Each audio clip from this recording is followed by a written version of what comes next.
You probably should have showed up every race. Yeah, good luck, Sean.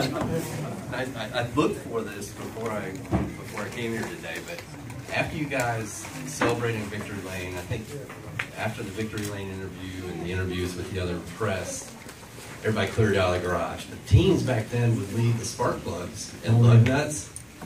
So this was my first race. I didn't know what to expect. I fell in love with it. I was like, oh man, this is awesome. So I have a spark plug off of that car. I couldn't find it though, but I was going to bring it. But that race got me hooked. AC Delco, probably. Yes, it was. Yeah, they say Sterling Marlin, you ever find it? Yeah, I know. Well, back in those days, GM was top dog. They are now too, but the Fords gave a good run for the money when Jack Roush came along. But the Woods brothers, those guys were the Ford team at one time. Literally, they were the guys that were the Fords to beat David Pearson. I remember, Pearson a lot, driving 21 cars. I think he said on the pole at Charlotte, 13 straight times. Wow. Something like that. But it was always really fast. The Wood brothers always had good equipment and always had poles.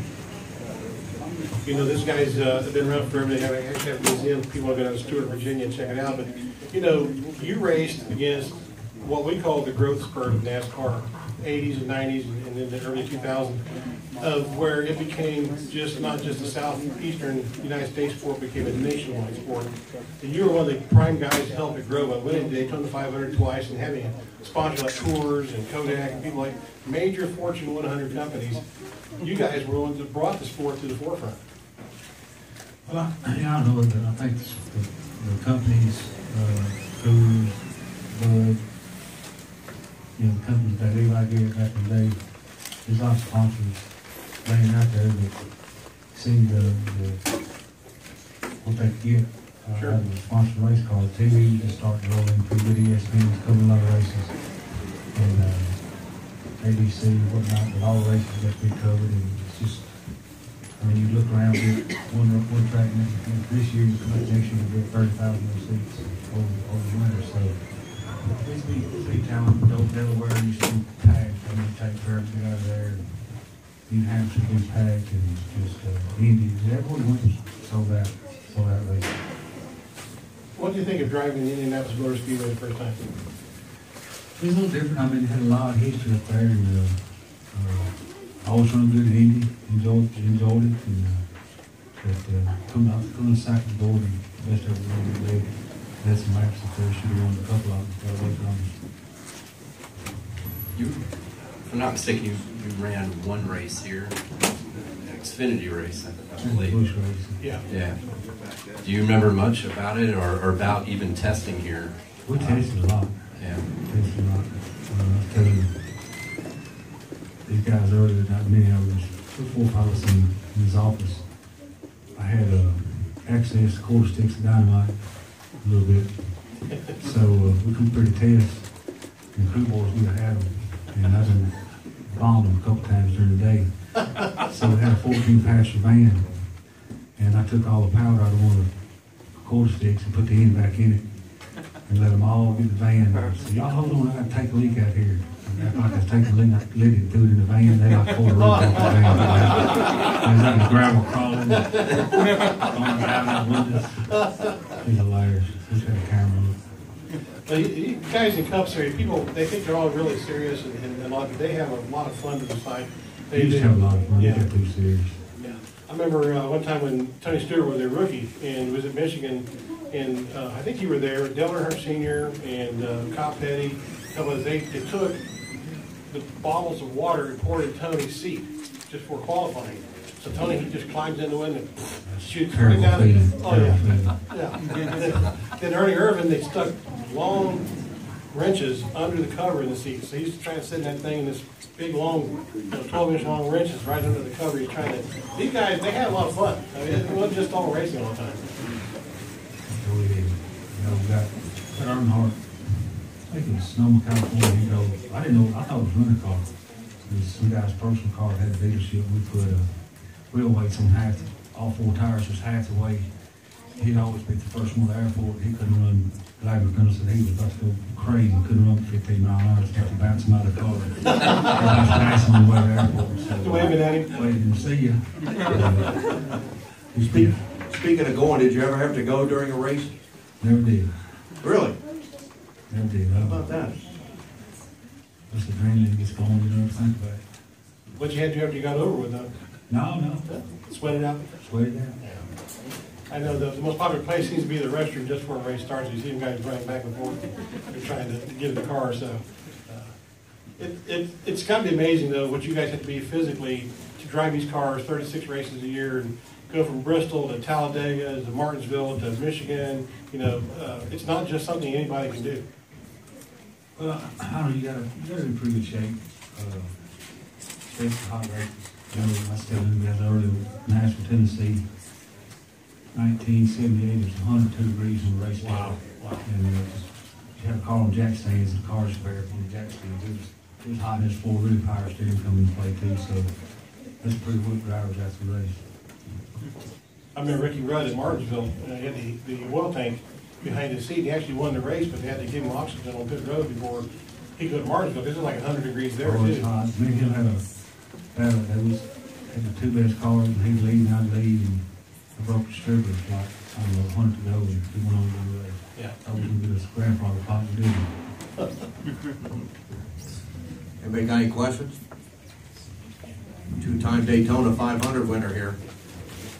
You continue to race to this day, but do you have any, step-in race, and do you have grandchildren now who are into this, and what, if so, what do you think about that? I got a 10-year-old grandson, and he's into everything. He really just, I mean, it took me, I was about 13 when we got serious about racing. His dad worked on cars. He still got a lot of play in him.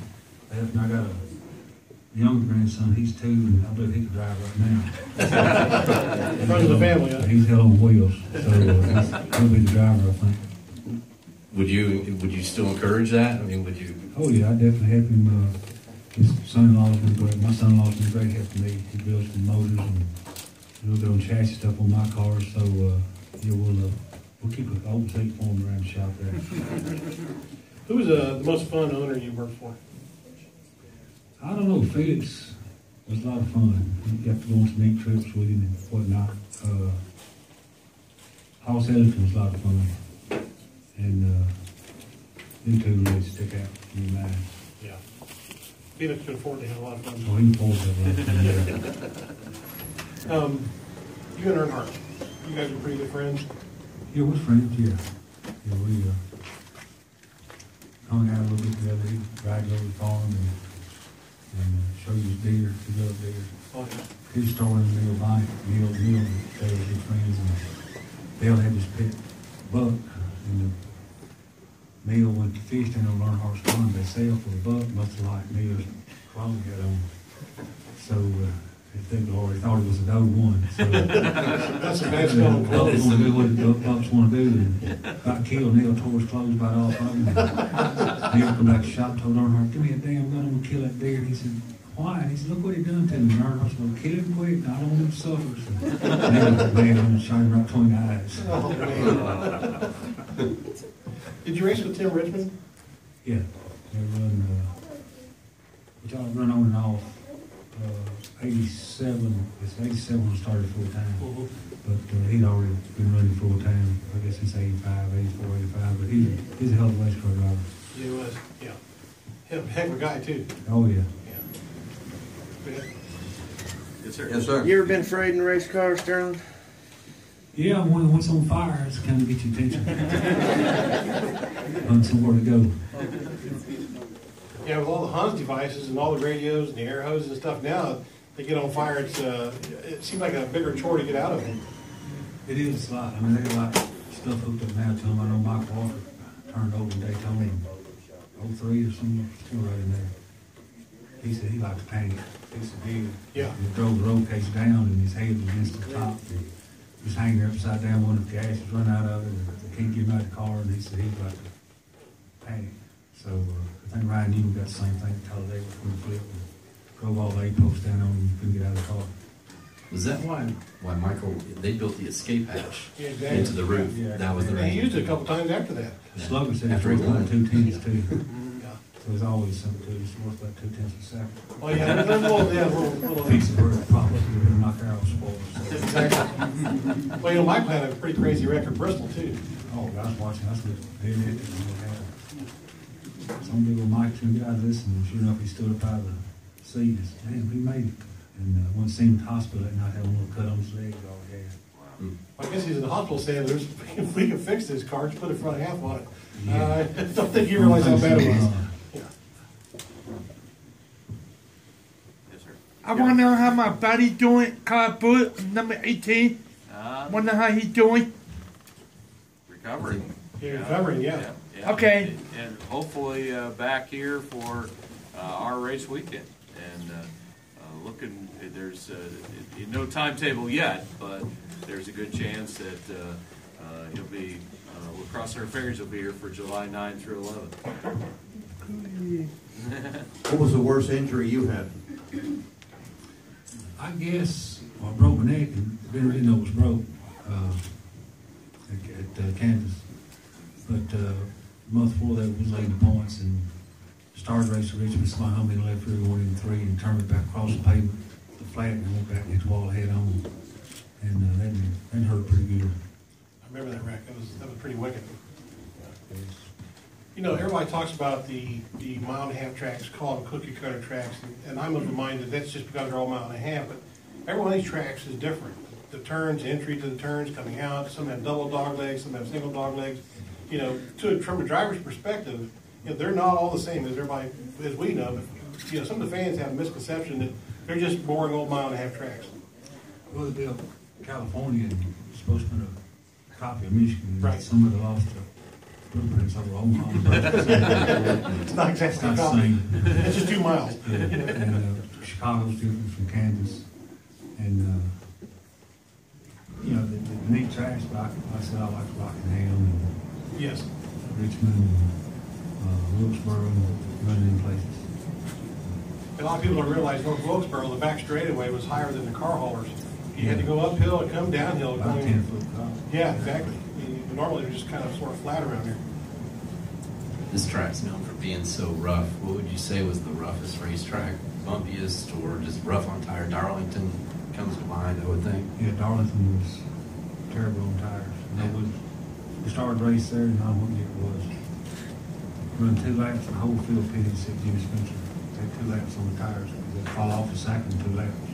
Wow. So, you get fresh tires. I hate the owner at Darlington, Rockingham pays tire bills. Rockingham leak tires up too. Yeah, yeah. Well, now, you know, you look at Darlington, everybody talks about the groove. It seems to me, because you have to run up against the wall the whole time, pretty much. Would the groove actually be outside the wall for a better run? Well, when they put the softballs in, it sure narrowed up the Yes, wall. it sure did. So, you ain't got much margin for error at Darlington. Yeah, yeah. No room for error. Sterling, other than the wins that you had in the 4, Morgan McClure, what was the best 40 win and why? Probably the best 40 win was for Michigan. You know, first win for Dodge. In some years. Been close to winning a race all summer and run second to Gordon at Indy and should have won Michigan the first race. I missed a shift. Run 3rd or 4th, and we had a real good stretch going with Kodak. Cruise car, and finally got to Michigan and won the race. You know, you speaking of Dodge, you know, Dodge was out of it for a while, and they came back to Ray Evernham and you guys, and then they went away. Toyota came into the sport. You know, a lot of people say they don't like Toyota because it's not an American manufacturer, even though most of them are built in this country. But, you know, the sport is pretty even across the board as far as the cars go now. It seems like, because NASCAR made it that way. But do you have any feelings about Toyota being here? Do you think that it's a good thing for the sport, or do you think Dodge should get back in and make it all American sport? It don't matter. Lawnmowers or whatever. Lawnmowers would be good. Dump trucks, you know. Yeah. But you know, like I said, Toyota, they build a lot of Toyotas here, and it's good for the sport, I guess. Raise money in and try to keep it all going. Well, if nobody has any other questions, you can certainly come up here and ask Sterling. And we want to thank Bill Seg-Dennison from 700 WLW, Dennis Neal, and Kevin Kelly, who's going to hang around and sign books here in a little while. But Sterling, thank you so much for your time, and I'm sure we'll have some folks that come up and say hello after we're finished. But thank you for being at Kentucky Speedway today. Okay, thanks for having me.